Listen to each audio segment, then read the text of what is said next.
Welcome to the McDowell County Schools Annual Employee Policy Training and Review. Today we will look at policies and procedures as listed on your screen.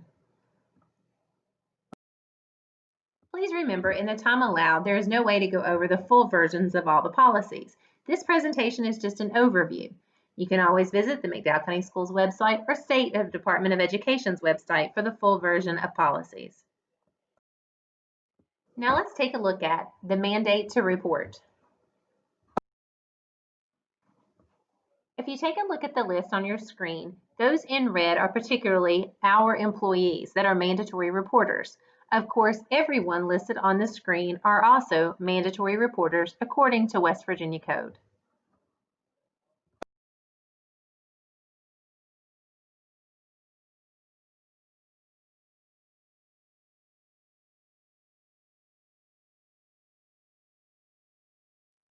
When and who are mandatory reporters? Mandatory reporters shall immediately and not more than 24 hours report to DHHR. Required direct reporting by an individual who received disclosure or suspects abuse. Reporting to a supervisor does not exempt a person from this mandate. Students might share with you three different types of disclosures: indirect hints, disguised disclosures, disclosures with strings attached. How do you make a report? Simply call the number to the West Virginia Child Abuse Neglect Hotline on your screen. For serious physical abuse or sexual abuse, please also contact the state police and local law enforcement. You should contact CPS whenever you reasonably suspect abuse. CPS will accept your report and determine if the child is safe or needs protection. What will CPS ask when you make a report? They might ask family demographics, the alleged abuse or neglect, specific caregiver information, events or circumstances related to the abuse or neglect, the effects. They also might ask you some general information, including the condition or function of the child, the location, the state of mind, or emotions and fears of the child, proximity of threat, and access to those who can help and protect.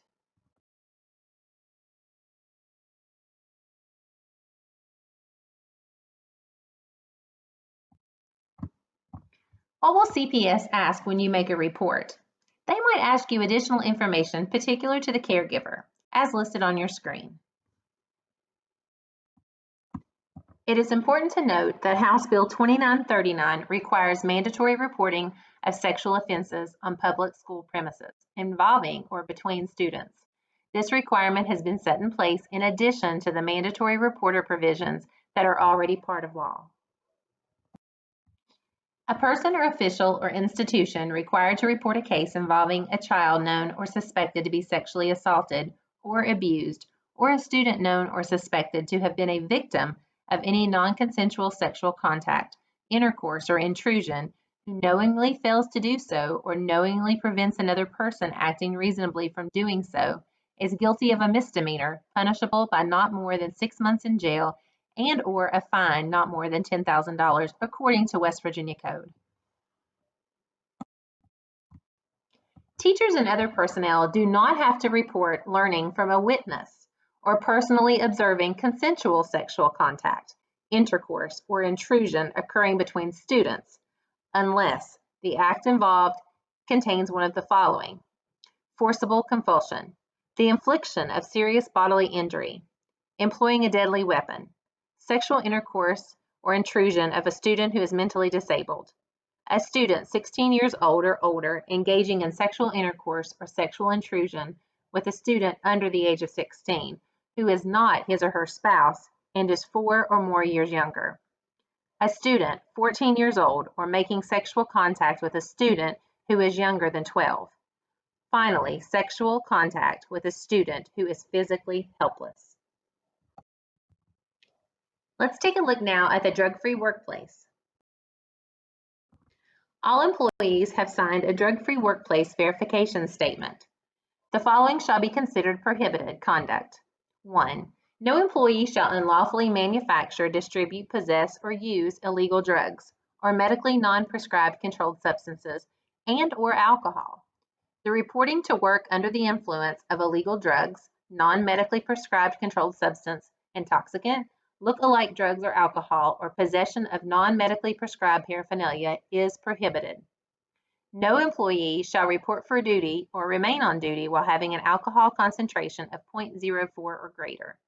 No employee shall report for duty or remain on duty while abusing legal, prescription, or over-the-counter drugs or alcohol or using illegal drugs. No employee shall consume or possess open containers of alcohol on board property, in the Board of Education vehicle or vehicles rented by the Board of Education. No employee shall refuse to submit to a post-accident reasonable suspicion, return to duty, or follow-up alcohol or drug tests as applicable. No employee shall report for duty or remain on duty when the employee uses any controlled substance, except when the use is pursuant to the instruction of a physician, who has advised the employee that the substance does not adversely affect the employee's ability to perform assigned duties. If an employee engages in the prohibited conduct as a result of the misuse or abuse of legal medications and/or the use of illegal drugs, non-medically prescribed controlled substances, intoxicants, look-alike drugs or alcohol, and otherwise violated the terms of this policy, the employee shall be deemed unqualified to perform his or her duties and shall be immediately removed from the assignment in order to protect the policy, safety, and welfare of students and adults in the school environment. The removal will constitute a paid or unpaid suspension at the discretion of the superintendent and local board. If an employee violates any portion of a testing facility's protocol for obtaining a sample from the employee, which protocol has been explained to the employee orally and/or otherwise, the employee shall be deemed unqualified to perform his or her assigned duties and shall be immediately removed from his or her assignment in order to protect the health, safety, and welfare of students and adults on the school environment. Consequences and other information may be found in the complete policy at the URL listed on your screen.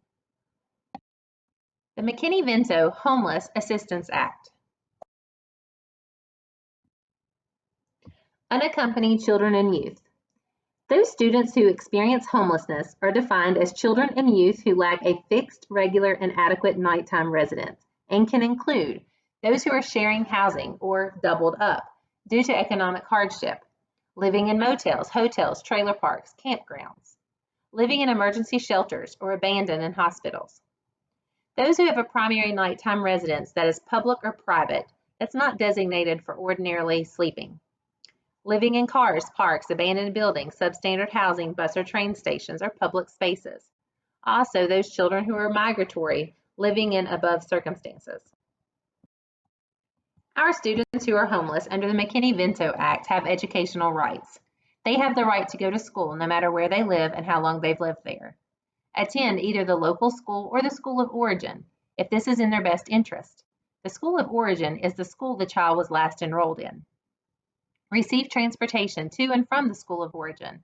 Enroll in school immediately, even if records are missing, such as birth certificates and proof of residence. Enroll, attend classes, and participate fully in all other school-related activities.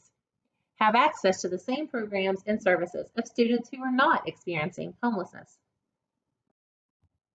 Maintaining the security and privacy of student data, also known as FERPA.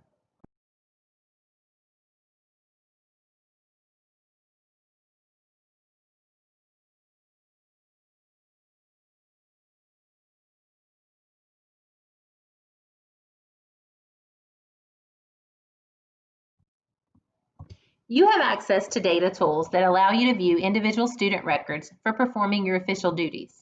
You are legally and ethically obliged to safeguard those records.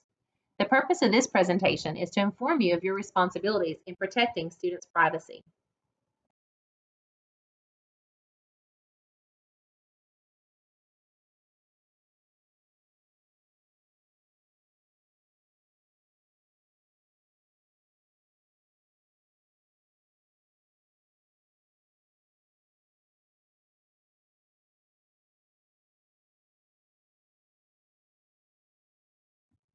What are your responsibilities? You must protect the privacy and the confidentiality of student data, comply with state and federal laws and district policies. Use confidential student data only as necessary for legitimate educational purposes. And always, please keep your passwords confidential.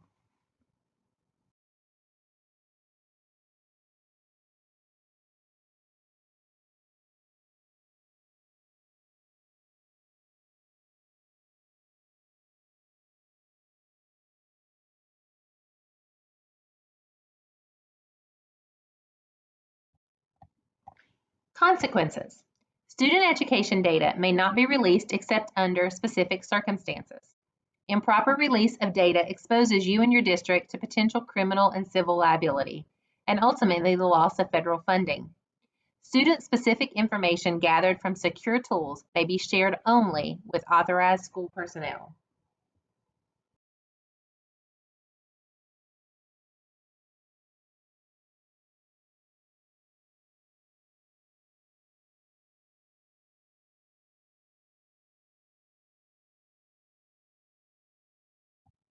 Protection. Be careful to prevent unauthorized people from viewing your screen while you're accessing student information. When you are finished with your data tools online, log off and close any windows containing data or reports.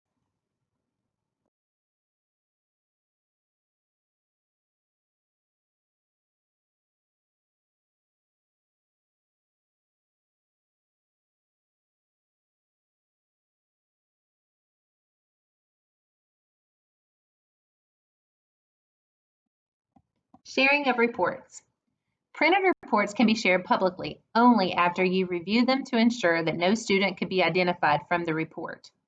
If a reasonable person from your community could identify a student from the report, directly or indirectly, then you should store that report in a secure place.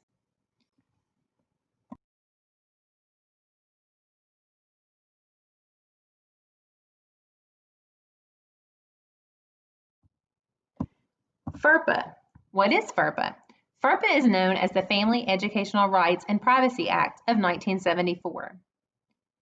FERPA are federal regulations that govern access to the release of personally identifiable information found in student records. It applies to all schools that receive funds under applicable programs of the Department of Ed. It does not apply to private schools whose students or teachers receive services from the local board or state education association, unless the private school also received federal funding.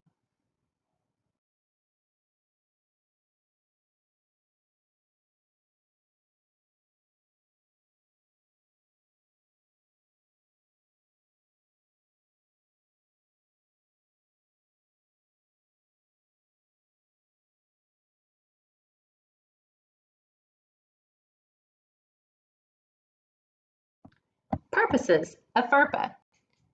Access to educational records for parents and students. FERPA affords parents the right to have access to their child's educational records, to seek to have the records amended, and the consent to the disclosure of personally identifiable information from education records except as provided by law.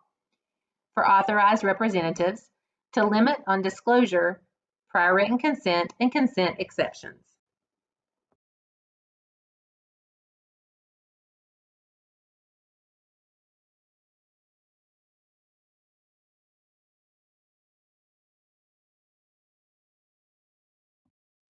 Directory information. Information in an educational record of a student that would not generally be considered harmful or an invasion of privacy if disclosed. As defined in Policy 4350, directory information can include the following.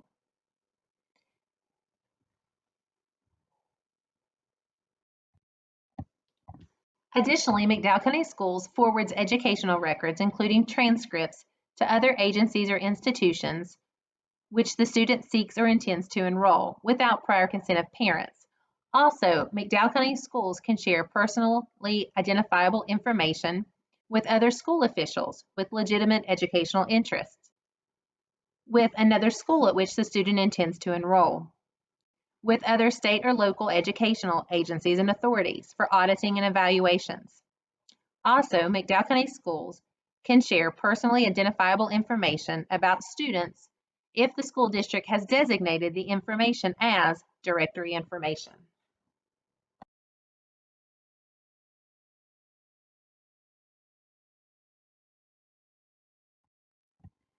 Please let's make it clear that directory information is not a child's social security number or a student's WEVIS ID.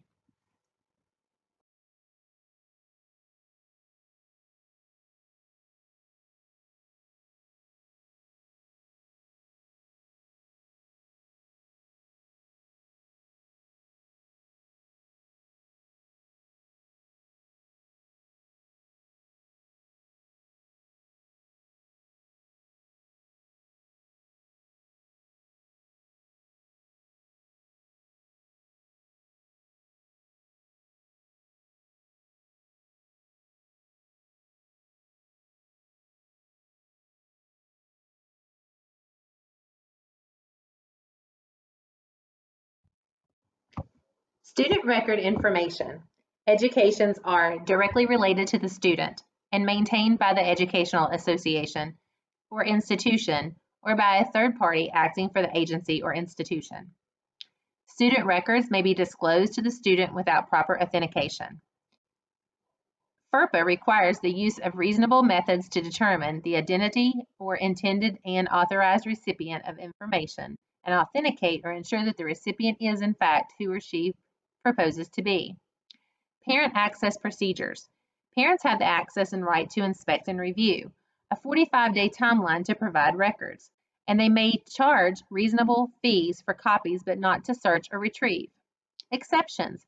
Letters of recommendation for which the student has waived the right to review. Information about other students.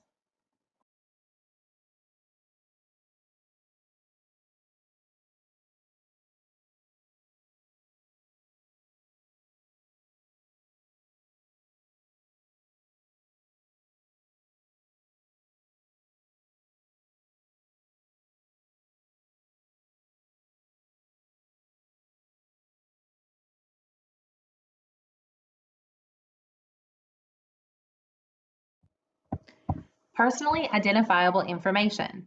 Student's name, parents or family member's name, student's address, and other information that would allow a reasonable person in the school or community who does not have personal knowledge of the relevant circumstances to identify the student with reasonable certainty. Indirect identifiers such as date and place of birth and mother's maiden name. Other information that alone or in combination is linked or linkable to a specific student that would allow a reasonable person in the school community who does not have personal knowledge of the relevant circumstances to identify the student with reasonable accuracy.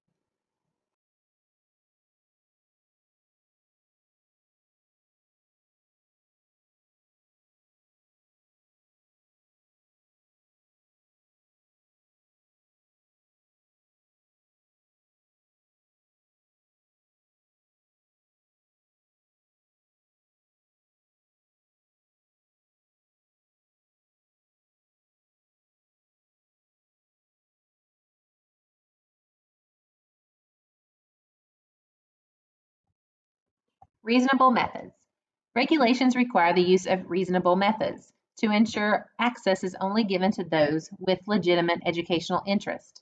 Reasonable methods could include physical control, technological control, administrative policies. This also means no student data is transferred off-site using portable media, such as thumb drives, or are sent via email unless it is a password-protected file.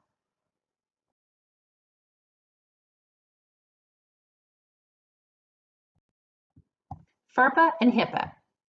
At the elementary or secondary school level, students' immunization and other health records that are maintained by a school district or individual school, including a school-operated health clinic that receive funds under any program administered by the U.S. Department of Education, are education records subject to FERPA, including health and medical records maintained by a school nurse who is employed by or under contract with a school or school district.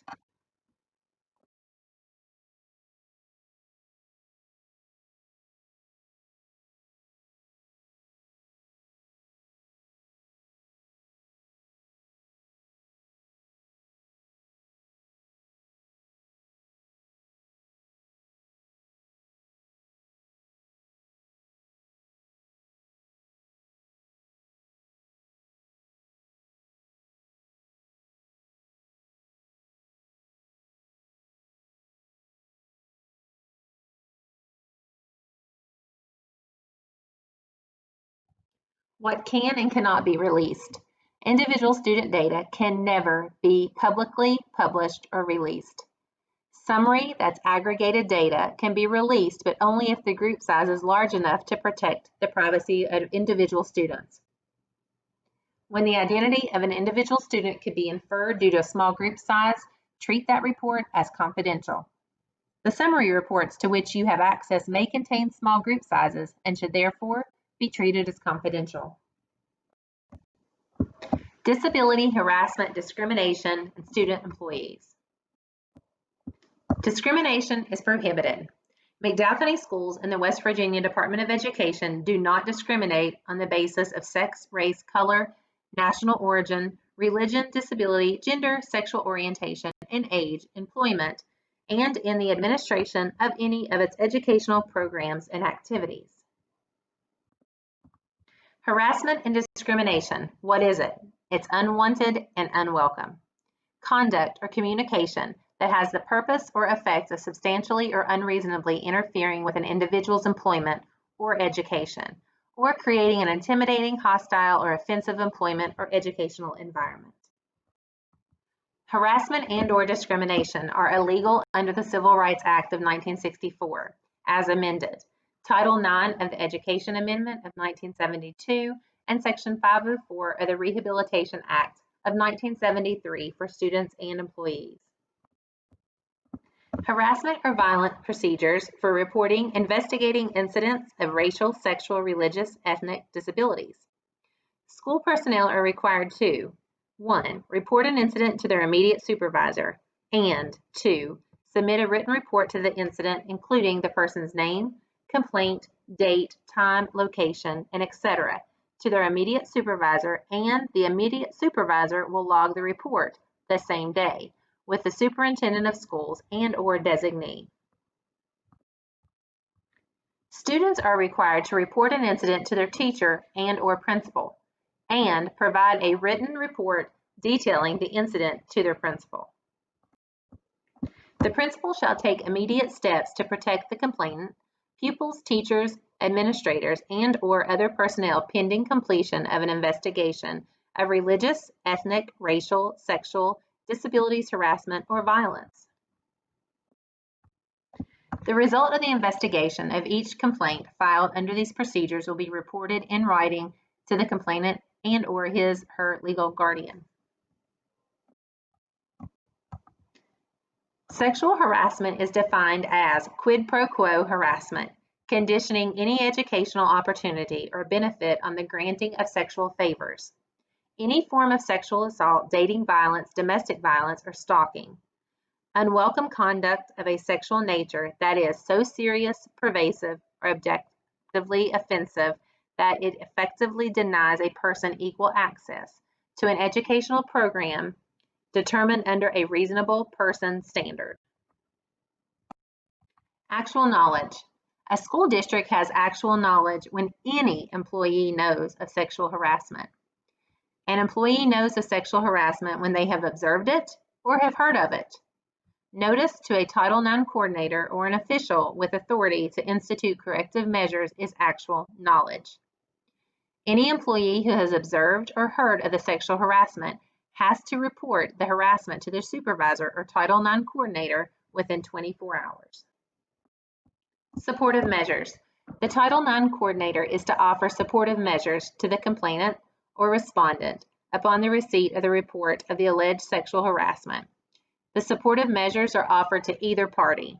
Supportive measures are non-disciplinary, non-punitive, individualized services as appropriate, reasonably available, and without fee or charge. Examples of supportive measures are counseling, adjustments to schedules, mutual restriction, and contact between parties, and increased monitoring.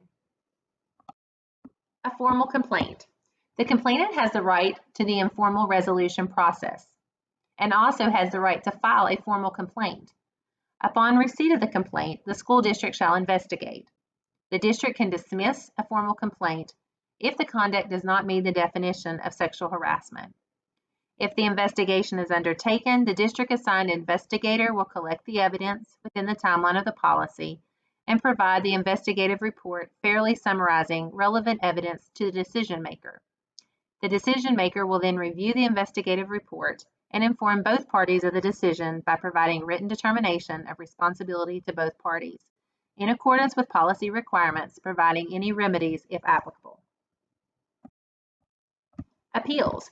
Both parties can file an appeal following the determination regarding responsibility on the following basis. Procedural regularity. New evidence. The Title IX coordinator, investigators, or decision makers had a conflict or an interest or bias for against the complainants or respondents. Now we'll move into the Employee Code of Conduct.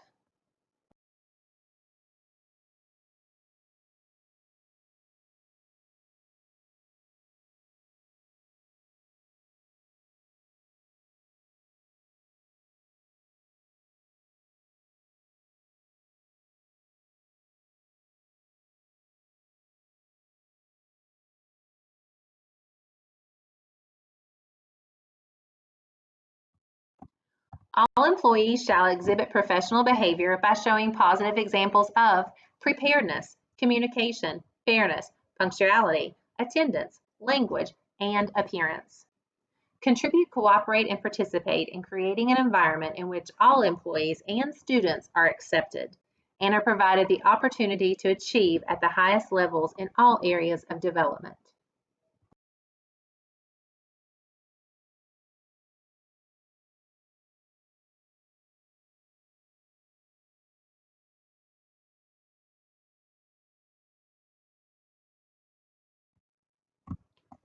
All employees shall maintain a safe and healthy environment free from harassment, intimidation, bullying, substance abuse, and/or violence, and free from bias and discrimination. All employees shall create a culture of caring through understanding and support.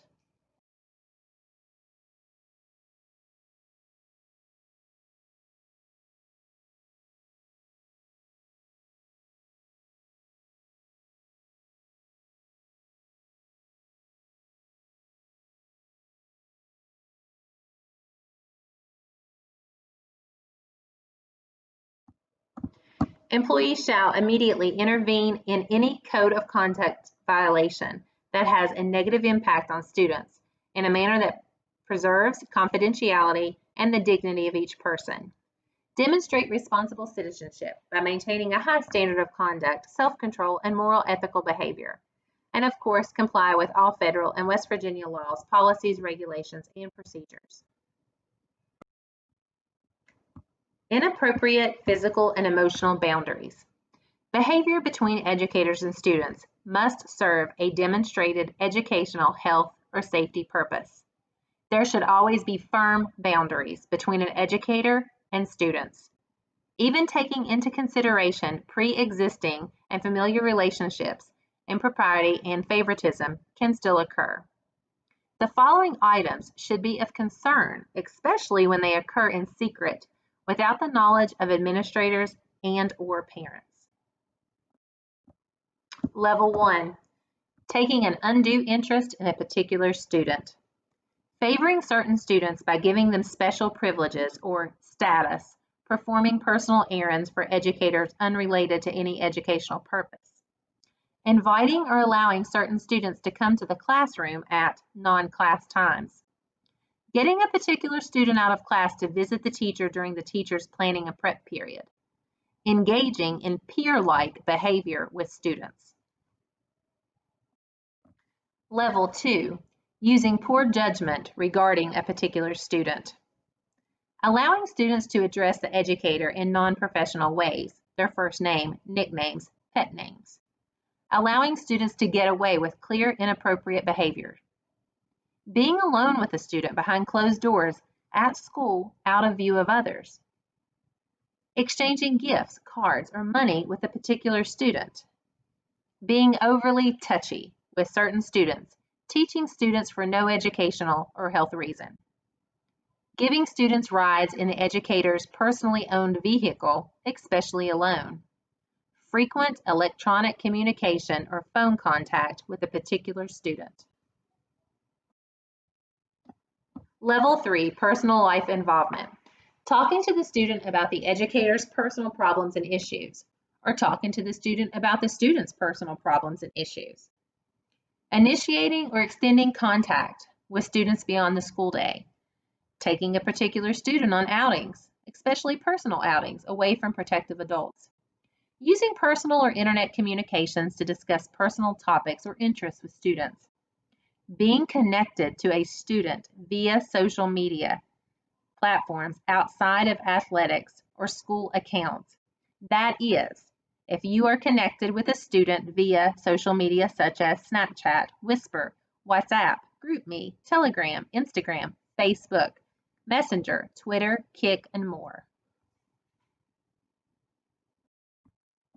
Level 4, not respecting normal boundaries, especially if uninvited, unwelcomed. Invading the student's physical privacy, that is, walking in on the student in the bathroom or changing room. Inviting students to your home. Visiting the student's home without the presence of parents or guardians. Asking the student to keep certain things secret. Socializing where students are consuming tobacco, alcohol, or drugs. Level 5, sexually related conduct, especially if uninvited, unwelcomed. Engaging in sex talks with students, innuendos, bantering, or jokes. Talking with a student about sexual topics that are not related to a specific curriculum. Showing or sending pornography to the student. Hugging, kissing, or other affectionate physical contact with a student. Inappropriate physical and emotional boundaries. Many of these behaviors are acceptable between consenting peers. However, educators and students are not peers. There is no place for peer-like behavior between educators and students. The more of each specific violation that occurs between an educator and a student, the more frequently the violations occur between an educator and a student, and when they occur in secret, the risk increases that the educator is sexually grooming the student. If so, physical, sexual, or romantic contact may occur or has occurred. Electronic communication guidelines. Staff, both professional and service personnel, may bring a personal cell phone or device to work. However, they are not to be utilized by staff when engaged in the supervision of students. Misuse of cell phones or devices will result in disciplinary action. Bus operators are prohibited from the use of cell phones or any personal device while operating a school bus, whether or not students are present. If communication with the transportation department is absolutely necessary, the operator must bring the bus to a complete stop in a safe area. This policy does not prohibit any device used for medical purposes that is worn by an employee because of a condition that requires its use. The employee must have on file with the supervisor a signed statement from a licensed physician. This policy does not prohibit the use of a personal device to manage calendars, set reminders, make work-related calls, or utilize productivity apps. However, county-issued devices are to be used for programs and apps such as Class Dojo. Employees are personally and solely responsible for the care and security of their own devices. The board assumes no responsibility for theft, loss, or damage or misuse or unauthorized use of a device that is brought onto the McDowell County Board of Education property. Now we'll study the performance evaluation of school personnel. The key purposes of the revised West Virginia Educator Evaluation System are to set high standards for both veteran and new teachers, ensure high-quality instruction focused on student achievement, and encourage continuous growth. The evaluation also includes 2 performance standards that evaluate outcomes and other essential aspects of professional teaching. Performance standards. On your screen, you will see standards 1 through 5.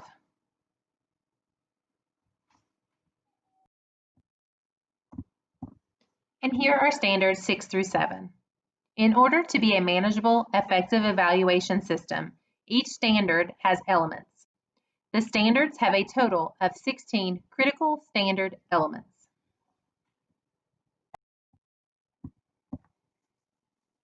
Please notice the evaluation system timeline. The timeline begins October 1, and as you can tell, progresses throughout the school year, prior to the last day for teachers, but not later than June 15th. We encourage you to take a look at the policy and the levels of performance in the educator evaluation system. As you can tell, there are different levels of performance, from unsatisfactory, progressing to distinguished. The observation cycle. Evaluators record data on the observation form. The educators complete evidence form within 5 days. Then the evaluators conduct a conference within 10 days of the observation. All teachers and counselors shall participate in an annual summative evaluation conference on or before the teacher's final day in the classroom for the school year, or on or before June 15th of the school year, whichever occurs first. The evaluation is recorded on the online system. On your screen, you will notice the different progressions for goal setting. In initial years 1 through 3, to intermediate years 4 through 5, to the advanced years of 6 years or more. You will also notice on your screen the evidence and feedback required for each phase.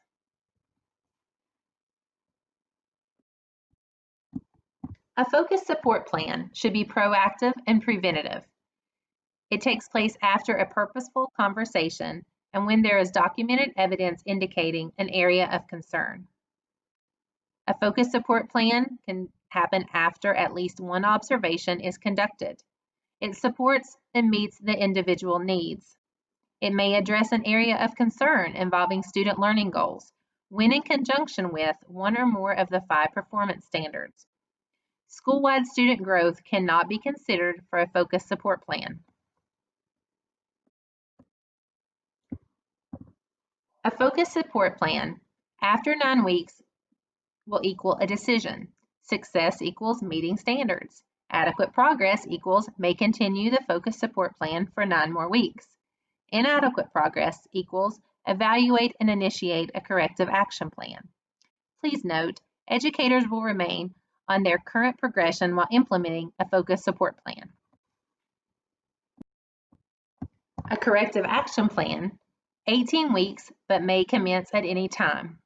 Inadequate progression on the focused support plan, an evaluation shows unsatisfactory performance on one or more of the 5 performance standards. The corrective action plan may address an area of concern involving student learning goals when in conjunction with one or more of the 5 performance standards. School-wide student growth cannot be considered in a corrective action plan. Certain instances may require immediate action according to code. It may or may not be repeated. If evidence does not demonstrate adequate progress has been made at the conclusion of the 18-week period, termination for unsatisfactory performance shall ensue. Service evaluation. Evaluation shall be conducted of each service employee at least once per school year. Observations and evaluations may address any and all job performance duties as follows. Employee's job performance specific to the employee's assigned job duty within his or her service personnel classification and the relevant posting. Employee's level of cooperation and communication with other employees and supervisors. The employee's attendance habits, including timely reporting for work. Additional evaluations may be completed at any time during the school year. Service evaluation. The supervisor shall share the written evaluation with the employee during a scheduled conference within 5 working days after the completion of the written evaluation. The employee has the right to attach a written statement as an addendum to the evaluation. The employee shall sign the evaluation form denoting the supervisor has reviewed the evaluation with the service employee and that the employee has received a copy. The signature shall not imply that the employee is in agreement with the evaluation's comments. Refer to the full policy for specific details. Board of Risk and Insurance Management, Workers' Compensation. On-the-job injuries. Employees injured at work must report the injury to their supervisor within 24 hours of the injury. The supervisor will complete an in-house incident report and submit that to the safety director. Compensation claims cannot be processed until this form is received. If an employee collects monetary payments for workers' comp fund, he or she should contact the finance office immediately to discuss the possibility of an overpayment. Return to work slips. The employee must have a return to work slip if he or she goes to the doctor the day of the injury and returns the next or is off work due to the injury. If the employee returns to work and at a later date is off work due to the injury, he or she must again submit a return to work slip before the employee is allowed to return. Supervisors, please note it is your responsibility to be informed of any time missed as a result due to an on-the-job injury. Also, you must submit with the incident report copies of witnesses' statements. This is needed before your compensation claim can be completely processed. Employee use of paid and unpaid leave time. On your screen, you will see a copy of our McDowell County Schools Employee Absence and Claim Form for personal leave. The form can be found on the McDowell County Schools website, and also your school supervisor or principal will have copies as well. Section 11.6, willful absence from employment and/or abuse of paid leave. Any employee who is willfully absent from his or her duties without some form of approved leave shall be subject to disciplinary action. An employee who is found to have improperly exercised paid or unpaid leave shall be subject to disciplinary action up to and including termination of his or her employment. Unpaid leaves of absence for no more than 1 calendar year. The Board of Education shall comply with requirements of West Virginia and federal law with regard to unpaid leaves of absence for no more than 1 calendar year. Dock days. Employees shall not be absent from their assigned duties beyond their accrued paid leave days, except as specifically authorized by the superintendent or his or her designated representative. No employee shall be permitted to exercise a dock day unless he or she has first submitted a prior written request to exercise a dock day. Such prior written requests shall be addressed and submitted to the superintendent or his or her designee no later than 12 o'clock noon the day before the proposed use of the dock day. Requests for permission to exercise a dock day submitted on or after the day of which the employee has actually exercised a dock day shall not be approved absent extraordinary circumstances of an emergency nature which excuse the failure of the employee to obtain prior permission. The superintendent may approve up to a maximum of 5 dock days total per school year for educational trips or any other reasonable cause which is not otherwise covered by policy. Violation of the dock day policy shall constitute insubordination and or willful neglect of duty within the meaning of code.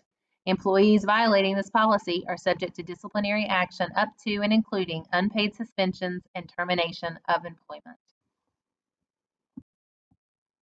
Expected behaviors in safe and supportive schools. At a minimum, schools shall establish a leadership team, establish a process to gain school-wide input in regards to climate and culture, develop school-wide priorities, analyze school climate and culture data, and make data-driven improvement decisions.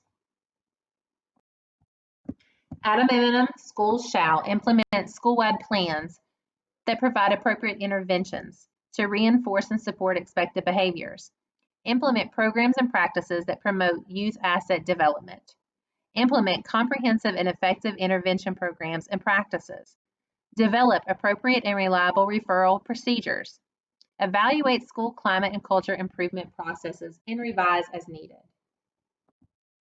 Let's review Level 1 Inappropriate Behaviors. On your screen, you can see Level 2 Inappropriate Behaviors. And now here is Level 3. And finally, Level 4 Inappropriate Behaviors. We must take time to review restraints.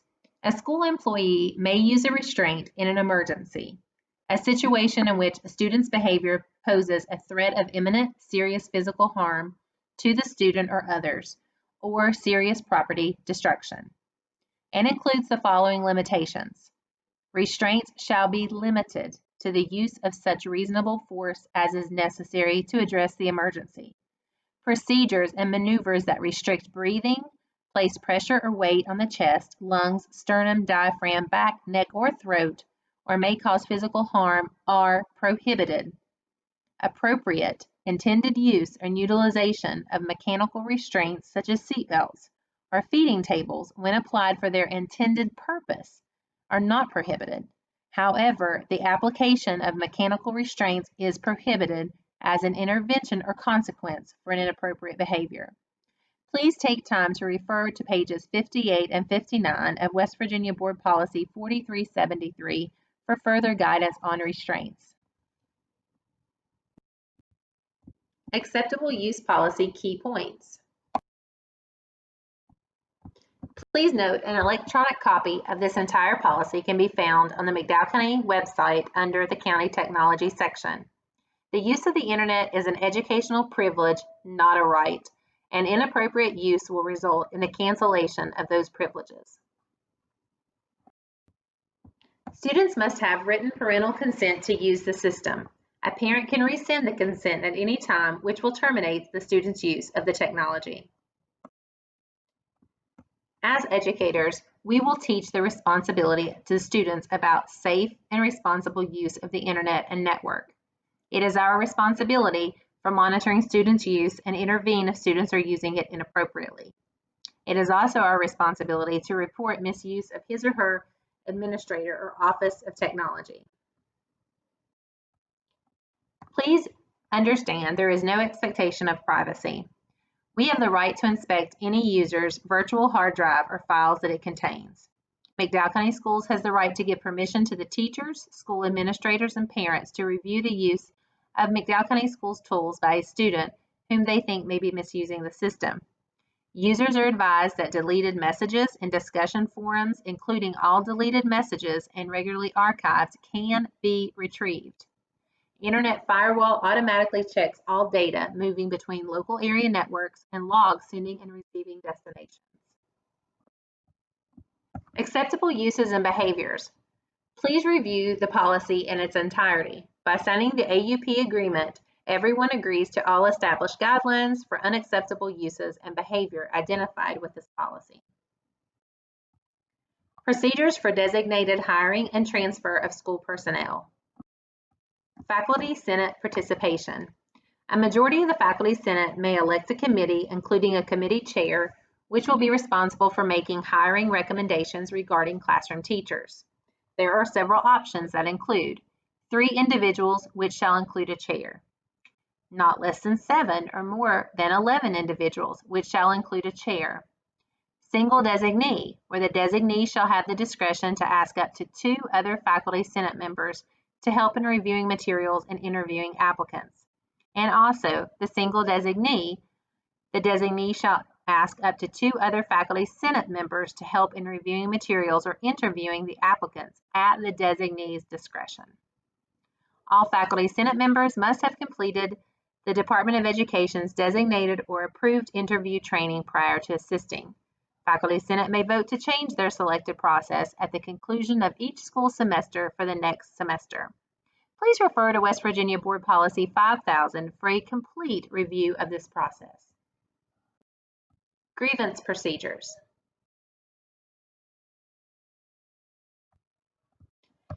The Board of Education recognizes the need to resolve differences which may arise in the workplace.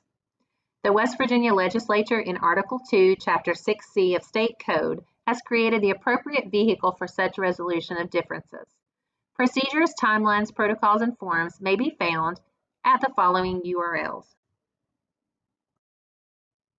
Thank you for taking time to review the required annual policy and procedures training. For more information, as always, please visit the West Virginia Department of Education's website or our McDowell County Board of Education website for full versions of policies and law. As always, if you have any questions, please feel free to call us at the central office. Thank you.